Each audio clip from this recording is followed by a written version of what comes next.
And now that I've turned on the camera, I woke up my dog from her nap. Would you like to come up? Come on. Yep, that's what I thought. Okay, and this is Sunday.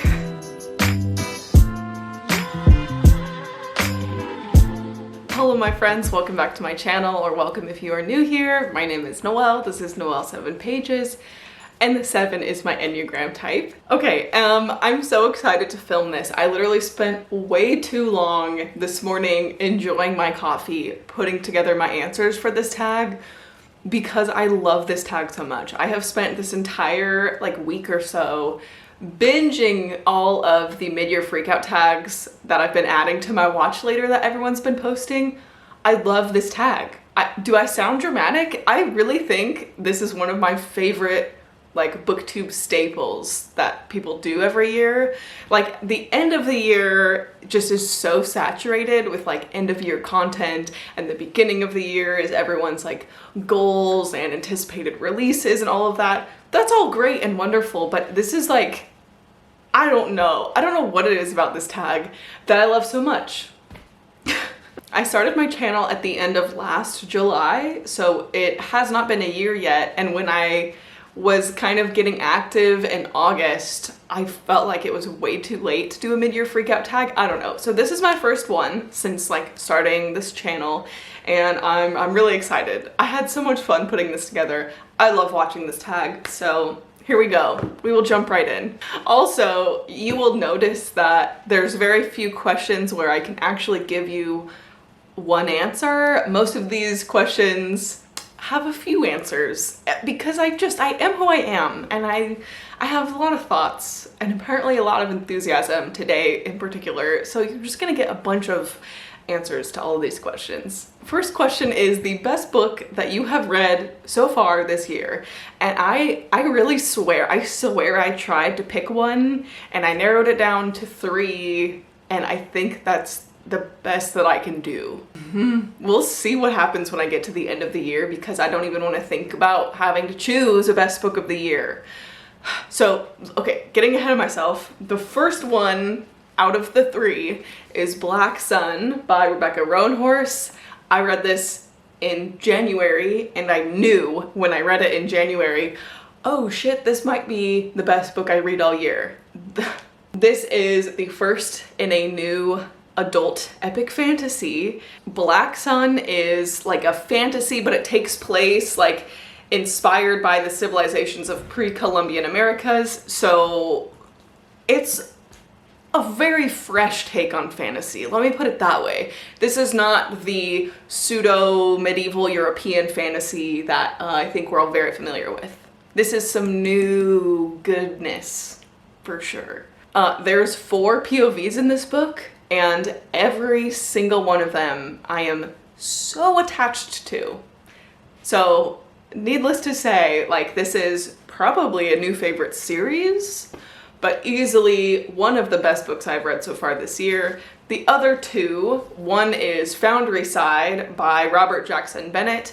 This is a sci-fi fantasy, and I believe it's a duology, or maybe it's a trilogy and the 3rd hasn't been released yet.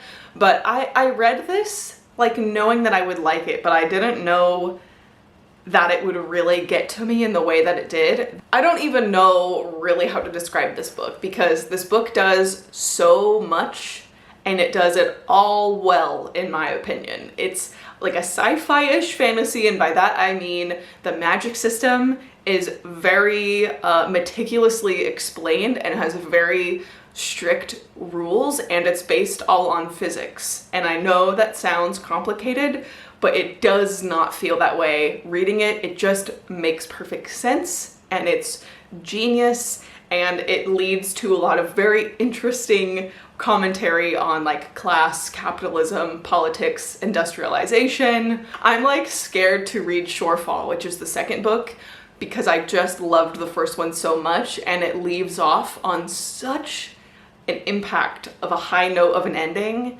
and I'm scared. I'm excited, but still scared. So good. And the third one that's in the running is a bit of a curveball, but this is The Rose Code by Kate Quinn. And I had an arc of this and I read it like a couple months after the pub date. I think this came out in March of this year and I just read this in May. Okay, get it together. Okay, this is a World War II historical fiction where it follows this place called Bletchley Park, which is like a covert intelligence base in England that like actually existed during World War II. And within Bletchley Park, we follow 3 like fictional women, and each of them have very distinct personalities, backgrounds, histories, and they each all end up at Bletchley Park together and become friends, and they each have very different jobs within Bletchley Park. Like one of them is like a translator, one of them is like actually like decrypting the messages and is like a brainiac genius, and the other one is kind of like a fireball and she is really good with like machines and stuff. And then it's also told in 2 timelines. So we're dealing with that timeline in the early 40s during the war, cracking codes. And there's also a timeline a few years in the future that's after the war ends. And one of the women is in an asylum. And you slowly figure out like what happened between all of that time. Why is she there? And what happens like after the war? It all comes together. It is just so amazing and expertly crafted. Before this book, I did not really consider myself an avid like historical fiction reader, and because of this book, I'm like jazzed and ready to go and read more historical fiction, because like that might be the top spot, honestly. I don't know. Don't ask me until December, but for now, those are the three top, I think. I don't know. Okay, yeah, okay, next question. You guys are gonna laugh. The next question is, what's the best sequel that you have read so far this year? And I also narrowed it down to 3. I think I do have a top one for this, but like maybe just barely. Maybe 3rd place is The Toll by Neal Shusterman. I know that people either love this book or hate this book as far as like an ending in the series goes, because we end up somewhere so different than when the first book, Scythe, begins. And I really liked that. I really liked how all of the pieces came together in this one. And then I think 2nd place would be A Beautifully Foolish Endeavor by Hank Green. I felt like this was so like poignant and funny and like honestly powerful, but it didn't take itself too seriously, and I loved it. The audiobook experience was fantastic because there's a lot of like multimedia elements. There is like a full cast that does the audiobook. There's a bunch of different POVs, where the first book is like just April's POV, and I know she's not exactly a likable character. And I think maybe the best sequel that I've read so far this year is A Sky Beyond the Storm by Sabaa Tahir, which was the conclusion to an Ember in the Ashes series. I thought this was absolutely perfect. There's not a single thing that I would change. My favorite part of reading this book was getting to see how Sabaa Tahir has grown as a writer, because I reread, like pretty much marathoned the series last year and then read this in January. And it was really mind-blowing how she could put this much energy and heart into this book. And these characters just had such a journey and grew so much. And I loved everything about this. The world building somehow is just even better in this book than all 3 that came before it. I really loved this. I know that this was not everyone's favorite in the series either, but it definitely is mine. Like, favorite in the series for sure. Loved it. Best sequel of the year, I think. I think I am confident saying that. Number 3 is a new release that you haven't read yet, but you really want to. So I will show you 2 books that I just got in June because they were just released in June and I had them both on pre-order. And I think they came out on the same day or maybe within a week or so of each other. And the first one is The Atmospherians by Alex McElroy. And they have written this as like a cultish, satirical commentary on like what would it look like if a couple of women became cult leaders and designed a cult to reform problematic men. And it's intended to be satire, which I think is just so funny, and it's written by a non-binary author, and I am just so excited for this. All of the reviews I have seen are absolutely glowing. I also love the cover as like an Instagram post. So that's the first one. This just came out a couple weeks ago. And then the other one that also came out a couple weeks ago is Cultish by Amanda Montell, and she is my like authorly girl crush of the hour. She is a young linguist like me, except that she is writing these genius books about it, and this one happens to be The Language of Fanaticism, where she talks about the way that humans use language to create an us and a them and put people into boxes and, you know, borderline brainwash and encourage people to believe certain things through simply the power of language. And so, yes, she discusses like literal cults and how they use language, but also like media outlets and things like Soul Cycle and New Age spiritualism, and how all of these groups can wield language in potentially harmful ways if we aren't like aware of it, which I think sounds so cool. And this is one of my favorite covers ever, and I can't wait to get to it. The next question is your most anticipated release for the second half of the year. And this morning when I was putting together these answers, I realized that I should just make an entire video of my anticipated releases for the rest of the year, because there's too many that I'm looking forward to. So I did force myself to choose simply one, which is Gilded by Marissa Meyer. That's coming out in November, which is a Rumpelstiltskin retelling. And that's 100% of what I know, but I'm here for it. I've been meaning to reread Marissa Meyer's Lunar Chronicles series like forever, and I'm hoping to get to that this summer at some point also. The crows are having a moment outside my window. Yeah, so I know that I love Marissa Meyer. I think that one is maybe my most anticipated, but that's at least the one I'm telling you about now. But I'm pretty sure I will put together a list of anticipated releases for the second half, which I don't know if anyone would be interested in, considering how eclectic my reading taste is. Like, all of my anticipated releases are truly all over the place. So it would probably be a video where things don't seem to connect, except that books are being released in the rest of the year. Anyways, I'm feeling very chatty today, and I don't know why. So I will move on, but I think I will make that video sometime in July. Okay, and then the next question is your biggest disappointment so far. And this isn't even my least favorite book of the year. This is not my lowest rated book of the year, but it is hands down my biggest disappointment of the year, and that would be Muse of Nightmares by Laini Taylor.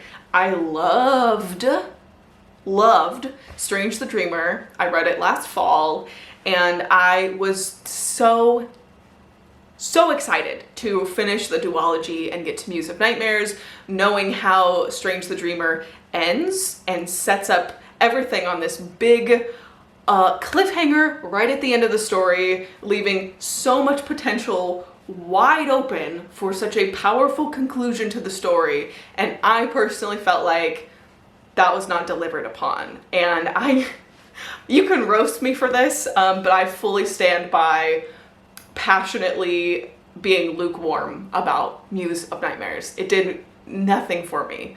I love how Laini Taylor can make anything sound beautiful and whimsical. I do like truly love her writing style, but the characters were literal cardboard cutouts in this book. None of them grew or went anywhere. The world building made absolutely zero sense in this book. Also, why was it in the second book and not the first book? And the plot of this book did not answer or deliver on any of the promises that were set up at the end of the first book.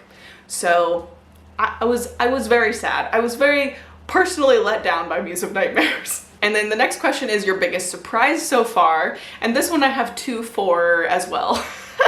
So the first one I'll mention is Tetris by Box Brown, and this is actually a graphic nonfiction, which is simply the history of the game Tetris, which sounds really underwhelming, and I was floored by how much I love this. I literally still think about this book and the philosophy of games and community. It brings up kind of the wildness of the politics and economics that the Tetris kind of started and the boom of the video game industry as a whole. Like, I simply love this book so much, but I also think that it was in part because no one hyped it up for me. Like, I just went to my local comic shop and they said, "We think you would like this," and I said, "I trust you," and I did really like it, but I had zero expectations.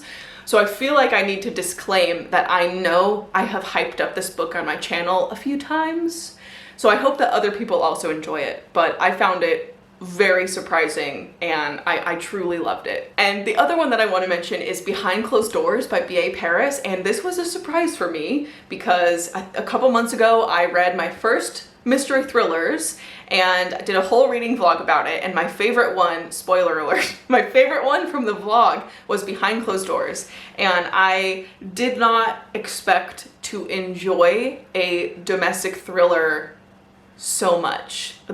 This is the book that opened my eyes to the genre and made me realize that maybe I should be reading this genre. So I'm really grateful to this book because I don't know how I would have figured it out otherwise. Like, I think if I had read a mediocre thriller right off the bat, I would have been like, I just don't think thrillers are for me. But because I read such a good one and had such a blast, like, with this expert genius book right at the beginning, it made me realize, okay, yes, I will read more of these. And so that is the best. And I love that for me, as the kids say. Okay, number 7 is your favorite new author, either a debut or new to you. And guess what? I just decided to do both of those. So my favorite debut author that I read this year was Sarah Penner, who is the author of The Lost Apothecary. And I read The Lost Apothecary as an ARC before it came out, which was so funny because now I see that book everywhere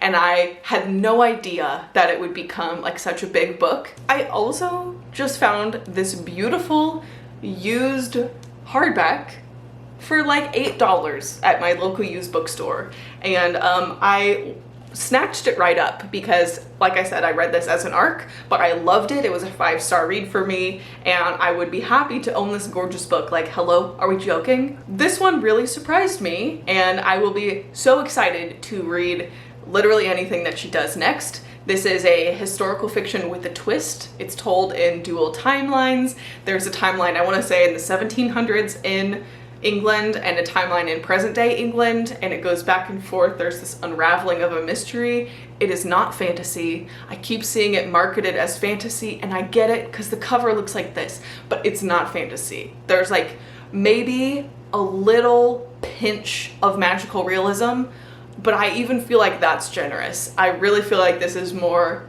historical fiction and like contemporary than I would ever say fantasy. Anyways, loved it. Can't wait to read more from Sarah Penner. And a new to me author that I have read 2 of her books from this year so far would be Isabel Allende. I read her new release, Soul of a Woman, and I read a historical fiction, The Japanese Lover, both by her this year, and absolutely loved them both. And I think the next one I want to read from her is House of the Spirits. She is one that has been added to my list of authors where I want to chunk through their entire backlist because I love the way that she writes her women. Specifically, I just like the way that she weaves a story, and I don't know what else to say, but I've really been having so much fun reading her so far as well. The next one is your newest fictional crush, and I don't really feel like I have fictional crushes,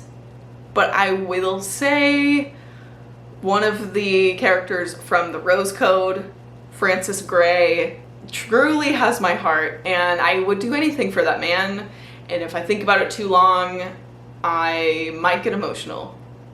So we're gonna move on. 9 is a new favorite character, and I think I have a tie for this one as well, but they are kind of similar personalities, so I don't know what that says about me. But the first one would be Chiala from Black Sun.